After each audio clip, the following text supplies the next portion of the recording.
प्रिया नाम की एक लड़की थी। वो अपनी माँ मन के साथ एक छोटे से गांव में रहती थी। मन बहुत मेहनत करती थी। वो लोगों के घरों में काम करके पैसे कमाती थी और प्रिया को पालती थी। प्रिया भी अपनी माँ की मदद करती थी। वो छोटे मोटे काम करके थोड़े पैसे कमा लेती थी।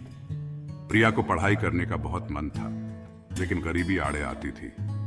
मन ने सोच लिया था कि चाहे कुछ भी हो जाए, वो अपनी बेटी को जरूर पढ़ाएगी। वो दिन रात मेहनत करती और पैसे जोड़ती। प्रिया अपनी माँ से बहुत प्यार करती थी। वो जानती थी कि उसकी माँ उसके लिए कितनी मेहनत करती है। इसीलिए प्रिया हमेशा अपनी माँ का ख्याल रखती और उनका साथ देती। मन और प्रिया दोनों ही बहुत नेक और मेहनती थीं।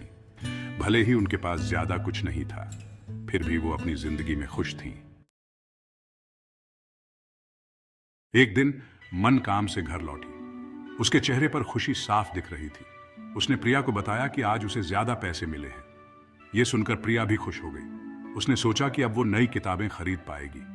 मन ने अपनी पुरानी पोटली खोली और उसमें से कुछ नोट निकाले। प्रिया ने उन नोटों को ध्यान से देखा।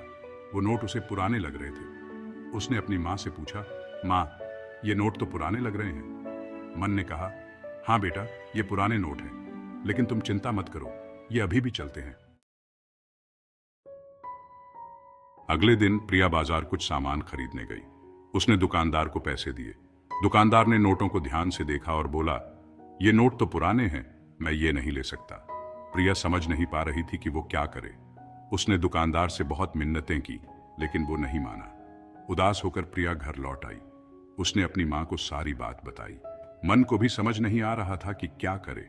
उसे याद था कि ये पुराने नोट उसे किसने दिए थे। प्रिया ने कहा, माँ, हमें उस मालकिन के पास चलना चाहिए और उनसे बात करनी चाहिए। ये सुनकर मन डर गई। वो उस मालकिन से कोई झगड़ा नहीं करना चाहती थी। प्रिया अपनी मां को लेकर उस मालकिन के घर गई।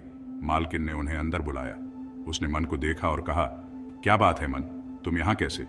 मन ने हिम्मत करके कहा, मालकिन, आपने मुझे जो पैसे दिए थे वो पुराने नोट हैं। मालकिन जोर से हंसी और बोली, अरे मन, तुम भी क्या याद रखोगी? वो तो बहुत पुराने नोट हैं, अब तो वो चलते ही नहीं। प्रिया को बहुत गुस्सा आ रहा था। उसने कहा, लेकिन आपने मेरी माँ को धोखा दिया है। आपने जानबूझकर उन्हें पुराने नोट दिए। मालकिन ने गुस्से से प्रिया को देखा और कहा, तुम चुप रहो। छोटे बच्चों को बड़ों से बात करने की तमीज नहीं होती क्या?